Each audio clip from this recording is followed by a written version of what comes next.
ସମସ୍ତଙ୍କୁ ଆମର ଆଉ ଏକ ନୂଆ ଭିଡ଼ିଓରେ ସ୍ୱାଗତ। ନମସ୍କାର, ଆପଣମାନେ ସମସ୍ତେ ଭଲରେ ଥିବେ।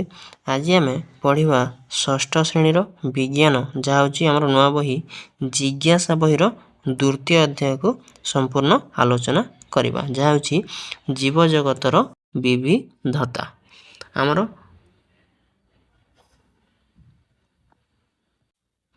ପ୍ରଥମ ଅଧ୍ୟାୟର ଯାହା ହେଉଛି ପ୍ରଥମ ପାଠର ନାମ ହେଲା ବିଜ୍ଞାନର ଚମତ୍କାର ଦୁନିଆ। ସମ୍ପୂର୍ଣ୍ଣ ଆଲୋଚନା ସରିଯାଇଥିଲା। ତାହାର ଭିଡ଼ିଓ ଆମର ପ୍ଲେଲିଷ୍ଟରେ ମଧ୍ୟ ଅଛି। ଯେଉଁମାନେ ସେ ଭିଡ଼ିଓ ଦେଖିବାକୁ ଚାହୁଁଛନ୍ତି ଆମର ପ୍ଲେଲିଷ୍ଟକୁ ଭିଜିଟ୍ କରନ୍ତୁ। ତ ଆଜି ଆମେ ପଢ଼ିବା ଏହାର ଦ୍ୱିତୀୟ ଅଧ୍ୟାୟ ଜୀବଜଗତର ବିବିଧତା। ତ ଏମିତି ଗୋଟେ ପରେ ଗୋଟେ ଭିଡ଼ିଓ ଆମେ ଆଲୋଚନା କରିବା ଓ ତାହାର ପ୍ରଶ୍ନ ଉତ୍ତର ମଧ୍ୟ ନେଇକି ଆସିବା। ତ ଏମିତି ଗୋଟେ ପରେ ଗୋଟେ ଯଦି ଭିଡ଼ିଓ ଦେଖିବାକୁ ଚାହୁଁଛନ୍ତି ତାହେଲେ ଆମର ୟୁଟ୍ୟୁବ୍ ଚ୍ୟାନେଲ୍ ଇଜି ଲର୍ଣ୍ଣିଂ ଓଡ଼ିଆକୁ ସବସ୍କ୍ରାଇବ୍ କରିକି ରଖିବେ ଓ ଆମର ଟେଲିଗ୍ରାମ ଚ୍ୟାନେଲ୍ରେ ମଧ୍ୟ ଜଏନ୍ ହେଇଯିବେ, ଯାହାକି ଇଜି ଲର୍ଣ୍ଣିଂ ଓଡ଼ିଆ ହିଁ ଅଛି। ଦେଖନ୍ତୁ, ଆରମ୍ଭ କରିବା ଆମର ପାଠଟି। ଯାହା ଅଛି ଦେଖ, ଗୋଟେ ପିକ୍ଚର ଦେଇଛି, ବୋଧେ ଏଇଟା ସାର୍ କିମ୍ବା ଗୁରୁଜୀ ଅଛନ୍ତି, ଏଇଟା ବୋଧେ ପ୍ୟାରେଣ୍ଟସ୍ ଅଛନ୍ତି, ଆଉ ଛୁଆମାନେ ଏମିତି ଗୋଟେ ପଡ଼ିଆରେ ଖେଲୁଛନ୍ତି କିମ୍ବା କ'ଣ ଗୋଟିଏ ଦେଖୁଛନ୍ତି। ଆମେ ଏତିକି ହିଁ ବୁଝିପାରୁଛେ। ଆଉ ପଢ଼ିଲେ ଆଉ କ'ଣ କରୁଛନ୍ତି ତା ବିଷୟରେ ଅନେକ କିଛି ଆମେ ଜାଣିପାରିବା। ଦେଖନ୍ତୁ, ଆରମ୍ଭ କରିବା କ'ଣ ଦେଇଛି ଆମର ପାଠ। ଗତକାଲି ବର୍ଷା ପରେ ଏହା ଏକ ସୁନ୍ଦର ସକାଳ ଅଟେ। ବିଜ୍ଞାନ ଶିକ୍ଷୟତ୍ରୀ ସୁଲେଖା ଦିଦି ବୋଧେ ଏ ପିକ୍ଚରରେ ଅଛନ୍ତି, ଏଇଟା ହେଇଥିବ। ଦେଖ, ତାପରେ ଏକ ରୋମାଞ୍ଚକର ପ୍ରକୃତି ଭ୍ରମଣ ପାଇଁ ଡକ୍ଟର ପଣ୍ଡା ଓ ମଣିରାମ ଦାଦାଙ୍କୁ ବିଦ୍ୟାଳୟକୁ ନିମନ୍ତ୍ରଣ କରିଥିଲେ। ଏ ଦୁଇ ଜଣ ଭିତରୁ ଡକ୍ଟର ପଣ୍ଡା ବୋଧେ ଚଷମା ପିନ୍ଧିଛନ୍ତି ହେଇଯିବ, ଆଉ ଏ ସାଇଡ଼ରେ ଅଛନ୍ତି ହେଉଥିବ ବୋଧେ ମଣିରାମ ଦାଦା। ଡକ୍ଟର ପଣ୍ଡା ନିକଟସ୍ଥ ଗବେଷଣାଗାରରେ ଜଣେ ବୈଜ୍ଞାନିକ ଏବଂ ମଣିରାମ ଦାଦା ହେଉଛନ୍ତି ସ୍ଥାନୀୟ ଅଞ୍ଚଳର ଜଣେ ବୟସ୍କ ବ୍ୟକ୍ତି। ବୋଧେ ସେ ମଣିରାମ ଦାଦା ହେଲା ଏଇ ହଳଦିଆ କୁର୍ତ୍ତା ପିନ୍ଧିଥିବା ଲୋକଟି, ଠିକ୍ ଅଛି। ଆଉ ଡକ୍ଟର ପଣ୍ଡା ହେଲା ଏ ଚଷମା ପିନ୍ଧିଥିବା ଆଜ୍ଞାଟି। ତାପରେ ଆଗରେ କ'ଣ ଦେଇଛି ଦେଖ, ମଣିରାମ ଦାଦା ପକ୍ଷୀ ରାବର ନକଲ କରିବାରେ ଧୁରନ୍ଧର। ସେମାନେ ପକ୍ଷୀର ରାବକୁ କ'ଣ କରନ୍ତି, ତାହାର ନକଲ କରି ଆବାଜ ବାହାର କରନ୍ତି। ବିଭିନ୍ନ ପ୍ରକାର ଉଦ୍ଭିଦ ଓ ପ୍ରାଣୀଙ୍କୁ ଚିହ୍ନଟ କରିବାରେ ମଧ୍ୟ ସେ ଦକ୍ଷତା ବା ଏକ୍ସପର୍ଟ ଅଟନ୍ତି। ପ୍ରକୃତି ଭ୍ରମଣ ପୂର୍ବରୁ ପ୍ରାଣୀ ଓ ଉଦ୍ଭିଦମାନଙ୍କର ସୌନ୍ଦର୍ଯ୍ୟ ଓ ବିଭିନ୍ନତା ବିଷୟରେ ଜାଣିବା ଏକ ଭ୍ରମଣର ଉଦ୍ଦେଶ୍ୟ ବୋଲି ଡକ୍ଟର ପଣ୍ଡା ଶିକ୍ଷାର୍ଥୀମାନଙ୍କୁ ସୂଚନା ଦେଇଥିଲେ। ତାମାନେ ଏହା ପଢ଼ିବା ଆଗରୁ ଆମେ ବିଭିନ୍ନ ପ୍ରକାରର ଉଦ୍ଭିଦ ଓ ପ୍ରାଣୀମାନଙ୍କ ବିଷୟରେ କିଛି ଜାଣିଥିବା କଥା ବୋଲି ଡକ୍ଟର ପଣ୍ଡା କହିଥିଲେ। ଏଥିରେ ଯୋଗ ଦେବା ପାଇଁ ଶିକ୍ଷାର୍ଥୀମାନେ ଉତ୍ସାହିତ ଥିଲେ ଯେ ସେ ପଡ଼ିଆକୁ ଯିବା ପାଇଁ ସବୁ ପକ୍ଷୀ ଓ ପଶୁପକ୍ଷୀମାନଙ୍କ ବିଷୟରେ ଜାଣିବା ପାଇଁ। ସେମାନେ ଜୀବଜନ୍ତୁଙ୍କ ବିଷୟରେ ଜାଣିବାକୁ ଏବଂ ତାଙ୍କଠାରୁ ଶିଖିବାକୁ ଉତ୍ସୁକ ଥିଲେ। ସୁଲେଖା ଦିଦି ଶିକ୍ଷାର୍ଥୀମାନଙ୍କୁ ଖାତା, କଲମ ଓ ପାଣି ବୋତଲ ସାଙ୍ଗରେ ନେବାକୁ କହିଥିଲେ। କ'ଣ ପାଇଁ କହିଥିଲେ? ବୋଧେ ସେଥିରେ ଯାହା କିଛି ଦେଖିବେ ତାହାରୁ କିଛି କିଛି ଲେଖିବା ପାଇଁ ସୁବିଧା ହେବ ବୋଲି ସେ କହିଥିବେ। ଦେଖ, ବୁଲିବା ସମୟରେ ସେମାନଙ୍କ ଆଖପାଖରେ ଥିବା ଉଦ୍ଭିଦ ଏବଂ ପ୍ରାଣୀମାନଙ୍କ ବିଷୟରେ ଅନୁସନ୍ଧାନ କରୁଥିଲେ। ଉଦ୍ୟାନରେ ଥିବା ବିଭିନ୍ନ ପ୍ରକାରର ବାସନାକୁ ଲକ୍ଷ୍ୟ କରି ଜୀବଜନ୍ତୁଙ୍କୁ ହଇରାଣ ନ କରି ନିରୀକ୍ଷଣ କରିବାକୁ ଡକ୍ଟର ପଣ୍ଡା ସେମାନଙ୍କୁ ନିର୍ଦ୍ଦେଶ ଦେଇଥିଲେ ଯେ ସେଥିରେ ଯିବ ଯାହାକି ଯେକୌଣସି ଗଛକୁ ଛିଣ୍ଡେଇବ ନାହିଁ, ଫୁଲକୁ ତୋଳିବ ନାହିଁ, ଏମିତି କିଛି ସବୁ ନିର୍ଦ୍ଦେଶ ଦେଇ ଡକ୍ଟର ପଣ୍ଡା କହୁଥିଲେ। ମଣିରାମ ଦାଦା ଶିକ୍ଷାର୍ଥୀମାନଙ୍କୁ ବିଭିନ୍ନ ଉଦ୍ଭିଦ ଓ ଜୀବଜନ୍ତୁଙ୍କୁ ନିରୀକ୍ଷଣ କରିବା ସହ ବିଭିନ୍ନ ଧ୍ୱନିକୁ ଧ୍ୟାନର ସହିତ ଶୁଣିବାକୁ ମଧ୍ୟ କହିଥିଲେ। ଏସବୁ କେଉଁଠି ଅଛି? ସେ ପିକ୍ଚରରେ ଦେଖ, ଏହା ହେଉଛି। ଠିକ୍ ଅଛି, ଆଗକୁ ଯିବା। କ'ଣ ଅଛି? ଶିକ୍ଷାର୍ଥୀମାନେ ବିଭିନ୍ନ ପ୍ରକାରର ଉଦ୍ଭିଦ ଯଥା ଘାସ, ବୁଦା, ଓ ବଡ଼ ବଡ଼ ବୃକ୍ଷ ଆଦିକୁ ଦେଖିବାକୁ ପାଇଥିଲେ ସେଠାରେ। ତାପରେ ସେମାନେ ଗଛର ଡାଳ ଉପରେ ବସିଥିବା ବିଭିନ୍ନ ପ୍ରକାର ପକ୍ଷୀ, ଫୁଲରୁ ଫଲକୁ ଉଡ଼ି ବୁଲୁଥିବା ପ୍ରଜାପତି ଓ ଡାଳରୁ ଡାଳକୁ ଡେଉଁଥିବା ମାଙ୍କଡ଼କୁ ମଧ୍ୟ ସେ ଦେଖିଥିଲେ। ସେମାନେ ନିଜର ଖାତାରେ ପର୍ଯ୍ୟବେକ୍ଷଣ ଖାତାକୁ ଲେଖିଥିଲେ। ସେଥିରେ କ'ଣ ଦେଖୁଛନ୍ତି, କ'ଣ ତାହାଙ୍କୁ ପରୀକ୍ଷଣ କରୁଛନ୍ତି ତା ବିଷୟରେ କିଛି କିଛି ସେ ଲେଖି ରଖୁଥିଲେ। ଡକ୍ଟର ପଣ୍ଡା ଏବଂ ମଣିରାମ ଦାଦାଙ୍କ ସହ ସେ ବିଷୟରେ ଆଲୋଚନା ମଧ୍ୟ ସେ କରିଥିଲେ। ଶିକ୍ଷାର୍ଥୀମାନେ ପକ୍ଷୀଙ୍କ ରାବ ଶୁଣିପାରୁଥିଲେ। ହଁ, ଶୁଣିପାରୁଥିଲେ। ପ୍ରତ୍ୟେକ ପକ୍ଷୀଙ୍କର ସ୍ୱତନ୍ତ୍ର ରାବ ଥିଲା ବୋଲି ଡକ୍ଟର ପଣ୍ଡା ମଧ୍ୟ କହିଥିଲେ। ଏହା ପ୍ରକୃତିର ବିବିଧତାର ଏକ ଉଦାହରଣ। ତାମାନେ ସବୁ ହେଉଛି ୟୁନିକ୍ ବା ବିବିଧତା। ସମସ୍ତଙ୍କର ରାବ, ସମସ୍ତଙ୍କର ପର ଡେଣା, ସବୁଙ୍କର ଜୀବନ ଶୈଳୀ, ରହିବାର ଶୈଳୀ, ଖାଇବାର ଶୈଳୀ ସମସ୍ତଙ୍କର ଅଲଗା ଅଲଗା ହେଇଥାଏ। ଏ ହେଉଛି ଆମ ଜୀବଜଗତର କ'ଣ ବିବିଧତା ବା ବିଭିନ୍ନତା। ମଣିରାମ ଦାଦା ବିଭିନ୍ନ ପକ୍ଷୀ ରାବର ନକଲ ମଧ୍ୟ କରିକି ସମସ୍ତଙ୍କୁ ଦେଖାଇଲେ। ଶିକ୍ଷାର୍ଥୀମାନେ ଉତ୍ସାହର ସହ ତାହାକୁ ନକଲ କରିବାକୁ ମଧ୍ୟ ଚେଷ୍ଟା କରିଥିଲେ। ତୁମେ କେବେ ତୁମ ଆଖପାଖରେ ଥିବା ବିଭିନ୍ନ ଉଦ୍ଭିଦ ଓ ଜୀବଜନ୍ତୁଙ୍କୁ ପର୍ଯ୍ୟବେକ୍ଷଣ କରିଛ କି? ହଁ, କରିଥିବ କେବେ କେବେ। ଯଦି କରିଛ ତାହେଲେ ନିଜର ଶିକ୍ଷକ ସହିତ ଆଲୋଚନା କର। ଦେଖ ଏବେ ଆଉ କ'ଣ ଦେଇଛି, ଆଗକୁ ଦେଖିବା। ଏଠି 2.1ରେ ଦେଇଛି ଆମ ଚତୁଃପାର୍ଶ୍ୱରେ ଥିବା ଉଦ୍ଭିଦ ଓ ପ୍ରାଣୀମାନଙ୍କ ମଧ୍ୟରେ କ'ଣ ବିଭିନ୍ନତା ରହିଛି। ଆମେ ଆସ ଗୋଟେ କାର୍ଯ୍ୟ ବା କରିକି ଦେଖିବା। ଆସ ଜାଣିବା ଏବଂ ତାହାକୁ ଲେଖିବା।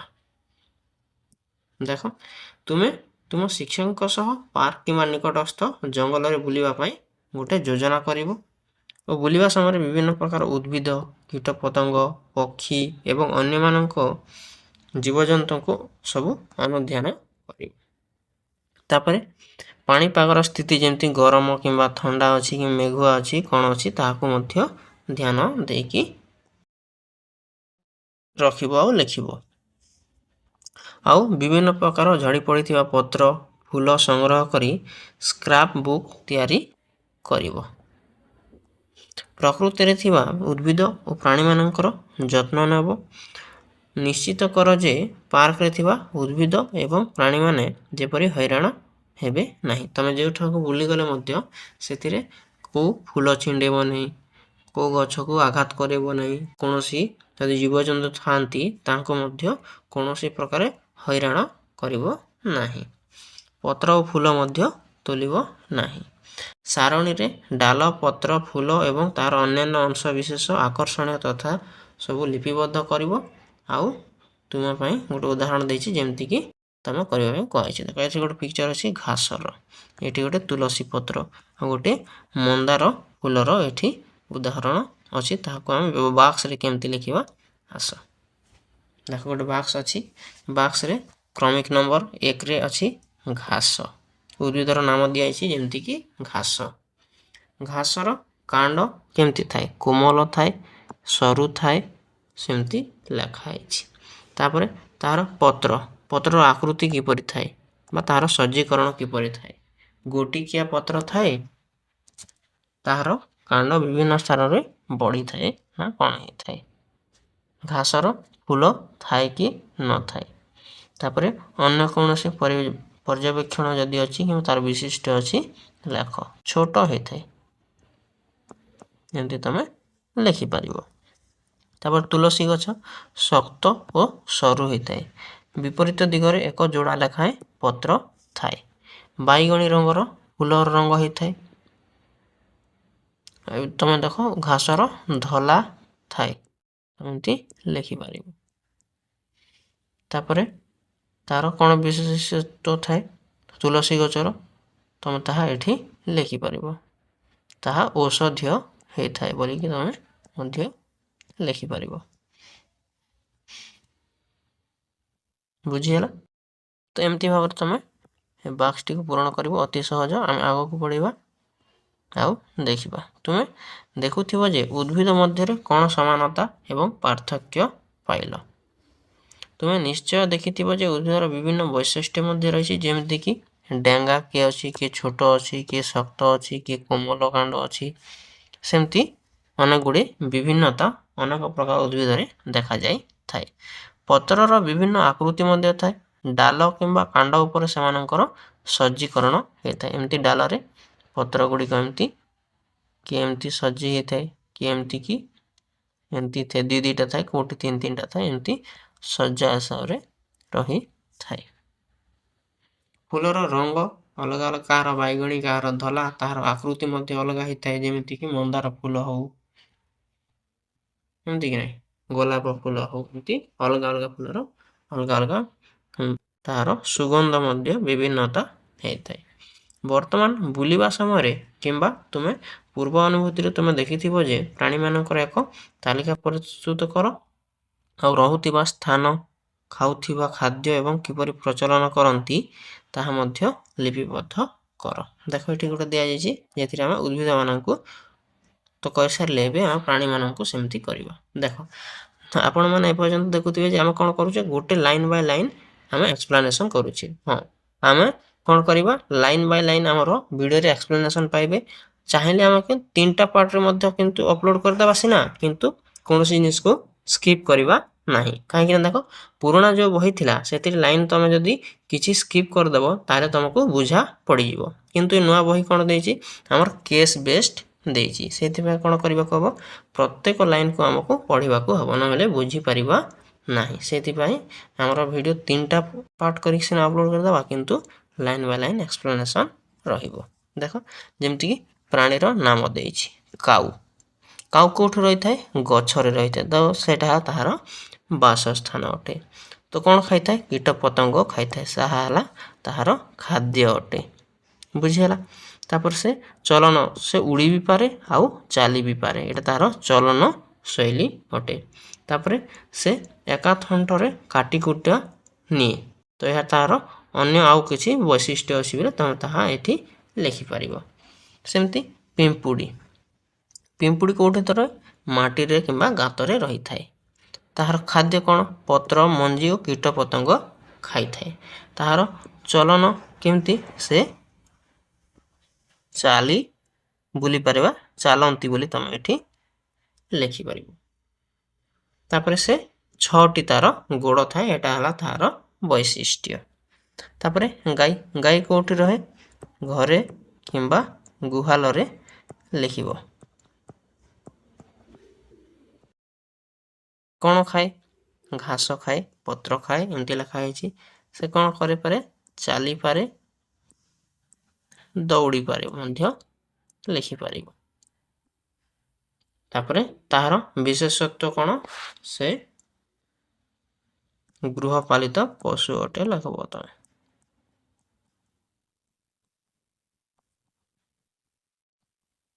बुझिहला तेमती भाव तमे करिबो आउ को बढ़िबा हमें तो एबे हमें ई सारणी रे देखिले जे अनेक गुडी कोन समानता मध्ये देखा जाउची अनेक गुडी पार्थक्य मध्ये देखा जाउ अछि बुझिहला।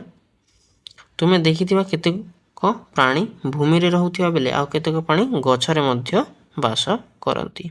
पक्षी माने गछ ऊपर वास करिथांती जेमिति कि माछ माने बेंग माने साप माने किछि किछि पानी रे मध्ये वास करिथांती तो सेटा को तार हम कोन कहबा वासस्थान बोली कहबा।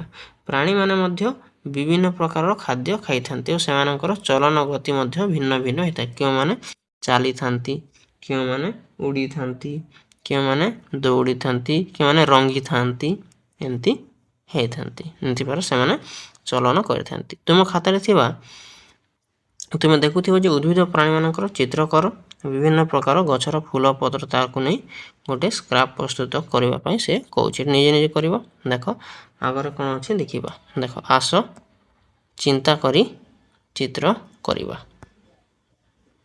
30 सेकंड पई आखि बंद करो एवं गोटे उद्भिद एवं गोटे प्राणी विषय रे चिंता करो जहाकू तुम अति निकट रे देखुछो। गोटे उद्भिद विषय तुम चिंता करिवो जेमति कि गोटे गछ जो गछ गोलाप गछ टगर गछ किछि गोटे तुम हेबो गोटे प्राणी जाके जे कोन हाथी घोड़ा जहा भी तुम चिंता करिवो। वर्तमान तुम समस्ते କଲାପଟାରେ ତୁମେ ଭାବୁଥିବା ଉଦ୍ଭିଦ ଓ ପ୍ରାଣୀଙ୍କର ଚିତ୍ର ଗୋଟେ ଏମିତି ରଫ୍ ଆକାରରେ ଅଙ୍କନ କରିବ। ବିଭିନ୍ନ ଉଦ୍ଭିଦ ପ୍ରାଣୀମାନଙ୍କର ଚିତ୍ର ଦେଖି ତୁମେ କ'ଣ ଦେଖୁଛ? ଦେଖ ଏଠି କଲାପଟାରେ ଗୋଟେ ଝିଅ ଆଙ୍କି ଦେଇଛି କେତେ ଗୁଡ଼ିଏ ଚିତ୍ର, କେତେ ଗୁଡ଼ିଏ ଉଦ୍ଭିଦ, କେତେ ଗୁଡ଼ିଏ କ'ଣ ଅଛି, ପ୍ରାଣୀ ମଧ୍ୟ ଅଛି। ଶ୍ରେଣୀର ସମସ୍ତ ଶିକ୍ଷାର୍ଥୀ କଲାପଟାରେ କେତେ କେତେ ଭିନ୍ନ ଭିନ୍ନ ସବୁ କ'ଣ କରିବ? ଚିତ୍ର ଆଙ୍କିବ। ଏଇଟା ଯେତେବେଳେ ତୁମ ସ୍କୁଲରେ ପଢ଼ା ହେବ ଏସବୁକୁ ତୁମେ କରିବ। ଠିକ୍ ଅଛି।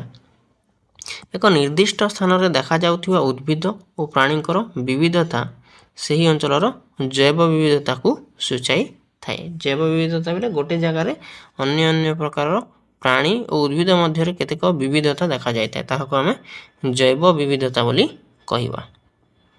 ଯେମିତିକି ଏକ ଅଞ୍ଚଳରେ ଜୈବ ବିବିଧତା ପ୍ରତ୍ୟେକ ସଦସ୍ୟଙ୍କ ଭିନ୍ନ ଭିନ୍ନ ଭୂମିକା ରହିଛି। ଯେମିତିକି ଉଦାହରଣ ସ୍ୱରୂପ ଦେଖିଲେ ଆମେ ଉଦ୍ଭିଦ ପ୍ରାଣୀମାନଙ୍କୁ ଖାଦ୍ୟ ଓ ଆଶ୍ରୟ ପ୍ରଦାନ କରନ୍ତି। କେମିତି? ଆମେ ଡାଇରେକ୍ଟଲି ହେଉ କିମ୍ବା ଇନଡାଇରେକ୍ଟଲି ହେଉ କାହାକୁ ଖାଉଛେ? ଉଦ୍ଭିଦକୁ ଖାଉଛେ ଆଉ ବଞ୍ଚୁଛି ଓ ତାହାଠାରୁ ଆଶ୍ରୟ ମଧ୍ୟ ଆମେ ନେଉଛେ। ପ୍ରାଣୀମାନେ ଫଳ ଖାଇବା ପରେ ମଞ୍ଜି ପକାଇ ଉଦ୍ଭିଦରେ ବଂଶ ବିସ୍ତାର କରିବାରେ ସାହାଯ୍ୟ କରନ୍ତି। ଫଳକୁ ଖାଇଦିଅନ୍ତି, ମଞ୍ଜିକୁ ଫିକି ଦିଅନ୍ତି, ତ ସେଇଥିରେ କ'ଣ ହୁଏ? ସେ ଫେର ଥରେ ତାର ବଂଶ ବିସ୍ତାର କରିପାରେ ଉଦ୍ଭିଦ ଗୁଡ଼ିକ। ଏ ପ୍ରକାର ଦେଖିବ ବୋଲେ ଅନେକ ଗୁଡ଼ିଏ ତୁମେ ଚିନ୍ତା କରିପାରିବ ଯେ କେମିତି ପରସ୍ପର ଉପରେ ଆମେ ପ୍ରାଣୀ ଓ ଉଦ୍ଭିଦ ନିର୍ଭରଶୀଳ ଅଟୁ। ଉଦ୍ଭିଦ ଏବଂ ପ୍ରାଣୀମାନଙ୍କର ପ୍ରାଣୀ ବିଭାଗ କ'ଣ ରହିଛି? ତୁମେ କିପରି ବହି ଖାତାକୁ ସଜାଡ଼ିକି ରଖ? ଦେଖ ଯେ ତୁମର ହେଉଥିବ ଯେ ଯେଉଁ ସବଜେକ୍ଟ ସେଇ ଖାତା, ଯେଉଁ ସବଜେକ୍ଟର ବହି, ମନେକର ଗଣିତ ବହି, ଗଣିତ ଖାତା, ଗଣିତରେ କ'ଣ ବ୍ୟବହାର ହେଉଛି? ତାର ଘର କାମ ଖାତା, ସେମିତି ତୁମେ ସଜାଇକି ରଖୁଥିବ। ସେମିତିକି ତୁମ ସ୍କୁଲ ବ୍ୟାଗକୁ କେମିତି ଭଲ ଭାବରେ ସଜାଡ଼ିକି ସୁବିଧା ହେବ ଆଉ ଯେତେବେଳେ ତୁମେ ଯାହା ଦରକାର ହେବ ରଖିପାରିବ, ସେଥିପାଇଁ ସଜାଇକି ରଖିଥାଅ।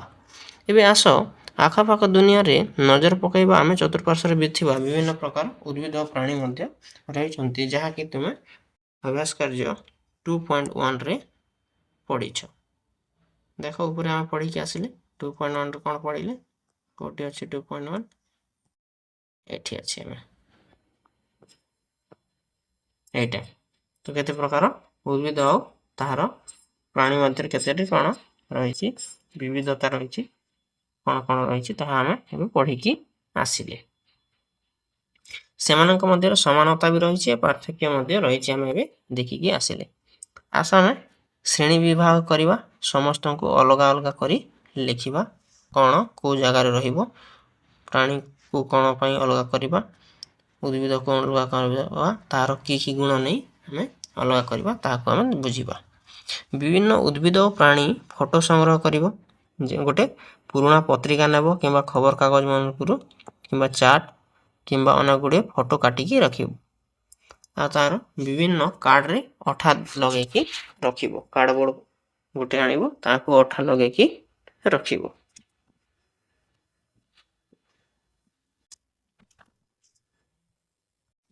ତାପରେ କ'ଣ କରିବ? ତୁମ ଶ୍ରେଣୀର 5-6 ଜଣ ଗୋଟେ ଗୋଟେ ଶିକ୍ଷାର୍ଥୀକୁ ନେଇ ଗୋଟେ ଗୋଟେ ଦଳ ଗଠନ କରିବ। ତୁମ ଦଳରେ ଶିକ୍ଷାର୍ଥୀମାନଙ୍କ ଦ୍ୱାରା ପ୍ରସ୍ତୁତ କାର୍ଡ଼ ଗୁଡ଼ିକ ଏକାଠି କରିବ। ତାପରେ ତୁମ ଦଳରେ ମନେକର 3 ଜଣ କି 4 ଜଣ 5 ଜଣ ଯେତେ ଅଛ, ସମସ୍ତ ଯେତେ ଯେତେ ସବୁ କାର୍ଡ଼ କିମ୍ବା ଫଟୋ ଯାହା ବି ତୁମେ ସଂଗ୍ରହ କରିଥିବ ତାହାକୁ ଗୋଟେ ଜାଗାରେ ରଖିବ। କାର୍ଡ଼ ଦର୍ଶାଯାଇଥିବା ଉଦ୍ଭିଦ ପ୍ରାଣୀମାନଙ୍କର ବିଭିନ୍ନ ବୈଶିଷ୍ଟ୍ୟକୁ ପର୍ଯ୍ୟବେକ୍ଷଣ କରିବ, ଯେ କାହାର ପତ୍ର ଛୋଟ, କାହାର ଗୋଡ଼ ବଡ଼, କାହାର କାନ ଛୋଟ, ଏମିତି ସମାନ ସମାନ ଥିବା ଗୁଣକୁ ଗୋଟେ ପ୍ରକାରରେ ରଖିବ। ସାଧାରଣ ବୈଶିଷ୍ଟ୍ୟ ଆଧାରରେ ସେମାନଙ୍କୁ ଶ୍ରେଣୀଭୁକ୍ତ କରିବ ଓ ଗୋଟେ ଗୋଟେ ବିଭାଗ କରି ତାହାକୁ ଆଲୋଚନା କରିବ। ତୁମେ ଦେଖି ଆଶ୍ଚର୍ଯ୍ୟ ହେବ ଯେ ବିଭିନ୍ନ ଦଳ ଦ୍ୱାରା ପ୍ରସ୍ତୁତ ଆଧାର ଭିନ୍ନ ଭିନ୍ନ ହୋଇପାରେ। ଏହା ପଛରେ କ'ଣ କାରଣ ରହିଛି ତୁମେ ଭାବୁଛ? ଦେଖ, ତୁମେ ଗୋଡ଼କୁ ନେଇକି ତୁମେ ଯଦି ବିଭାଗୀକରଣ କରିବ, ତାହେଲେ ମଣିଷ ଅଲଗା ରହିବ ଆଉ ମଣିଷ ଘୋଡ଼ା ସବୁ ଗୋଟେ ପାଖରେ ରହିବ। ଆଉ ଯଦି ଗୋଟେ ଲୋକ କାନକୁ ନେଇକି ଯଦି ବିଭାଗୀକରଣ କରିବା, କାନର ଗୁଣକୁ ନେଇକି, ତ ହାତୀର କାନ ବଡ଼ ଥିବ ଆଉ ସରୀସୃପର କାନ ହିଁ ନଥିବ। ତ ସେମିତି ତ ଅଲଗା ଅଲଗା ଯେଉଁମାନେ ଯେଉଁ ଗୁଣକୁ ନେଇକି କ'ଣ କରିବେ ବିଭାଗୀକରଣ କରିବେ ତାହା ଅନୁସାରେ ଅଲଗା ଅଲଗା ହିଁ ବିଭାଗୀକରଣ ହେବ। ଏଇଟା ଏମିତି ଦିଆଯାଇଛି। କିଏ ଫୁଲ ଫୁଟେ କିଏ ଫୁଲ ଫୁଟେ ନାହିଁ ସେ ଗଛ ଅନୁସାରେ ମଧ୍ୟ ତାହା କରିପାରିବ। ଯେମିତିକି କିଏ ଫୁଲ ଧରେ, କାହାର ଶକ୍ତ ଅଛି କୋମଳ ଅଛି କାଣ୍ଡ, କାହାର ଖାଦ୍ୟାଭ୍ୟାସ କିଏ କ'ଣ ଖାଉଛି, କିଏ ଘରେ ରହୁଛି କିଏ ବାହାରେ ରହୁଛି, ସେ ଅନୁସାରେ ଆମେ କ'ଣ କରିପାରିବା ବିଭାଗୀକରଣ କରିପାରିବା। ପ୍ରାଣୀମାନେ କ'ଣ ଖାଆନ୍ତି, କେଉଁଠି ରହନ୍ତି, ସେମାନଙ୍କର ରଙ୍ଗ, ସେମାନେ କିପରି ଚଲାବୁଲା କରନ୍ତି, ଅନେକ ଗୁଡ଼ିଏ ବୈଶିଷ୍ଟ୍ୟ ଅଛି, ସେମାନଙ୍କୁ ଆମେ ଦେଖିକି ଆମେ ତାର ଶ୍ରେଣୀଭୁକ୍ତ କରିପାରିବା। ତ ଏସବୁରେ ଆମେ କ'ଣ କରିବା ଗୋଟେ ଆମର କ୍ଲାସ୍ରେ ଆଲୋଚନା କରିବା, ତାର ଅନେକ ଗୁଡ଼ିଏ ଫଟୋକୁ ସଂଗ୍ରହ କରି ଆମେ ଏମିତି କରିବା। ଉଦ୍ଭିଦ ଗୁଡ଼ିକ କିପରି ଶ୍ରେଣୀଭୁକ୍ତ କରିବ, ଯେ ଉଦ୍ଭିଦମାନଙ୍କର ଅଲଗା ଅଲଗା ଭାବରେ କେଉଁ ଗୁଣକୁ ନେଇ ଆମେ ଶ୍ରେଣୀଭୁକ୍ତ କରିବା ଆସ ଟିକେ ଦେଖିନେବା।